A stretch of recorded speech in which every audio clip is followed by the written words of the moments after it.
Bonjour, je suis Alain Darroze et vous êtes dans mon jardin. Mon jardin qui me procure des tas de joie, des tas de peine parfois, mais en tout cas dont les effluves embaument ma cuisine. Pour cela, il y a des plantes qui donnent, qu'on appelle les plantes aromatiques. Pour cela, on va faire le tour de mes plantes aromatiques. Pour commencer ici, c'est la verveine citronnelle. Cette plante s'appelle l'oronne. L'oronne a un goût très très fort. En cuisine, elle sert à rien, mais vous pouvez la mettre dans la penderie. Ça va vous donner un parfum formidable et faire fuir les parasites tels que les mites. Cette plante s'appelle la citronnelle. La citronnelle qui éloigne les moustiques elle aussi, mais que l'on emploie dans la cuisine thaï, vietnamienne. Bon, et on l'a adoptée dans notre cuisine aussi, puisqu'on a beaucoup de choses à base de citronnelle. Celle-ci s'appelle l'origan. Elle est panachée. C'est un origan panaché. C'est ce qu'on appelle aussi la marjolaine. C'est ce qu'on retrouve dans les pizzas, entre autres. Voilà. Ici, on a le romarin. Le romarin buissonnant, mais il est tout jeune celui-là. Romarin rampant ici.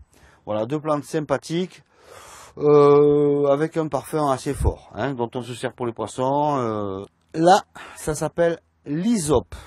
L'hysope avec la mandragore font partie des plantes diaboliques. Donc on fait cuire, on parfume certains gibiers avec l'hysope. C'est assez intéressant. Voilà, ici près de la muraille, j'ai mis X variétés de thym. Hein. On a un petit thym des Landes ici, qui est extraordinaire, dont les chevreuils se nourrissent, qui donne une saveur particulière d'ailleurs au gibier. Ici on a un thym courant, qui est coureur, je veux dire, qui est un thym orange. Là j'ai un thym citron qui est panaché. On a différents thym qui ont différents rôles dans la cuisine, avec le thym classique ici. Et voilà. Je les ai fait pousser sur un mulch en carton, ça c'est important, ça empêche les mauvaises herbes de pousser. Donc il n'y a que le thym qui est roi, par-dessus le carton, et il étouffe petit à petit les herbes qui veulent pousser au milieu. C'est la sauge. La sauge, c'est l'herbe magnifique avec le porc.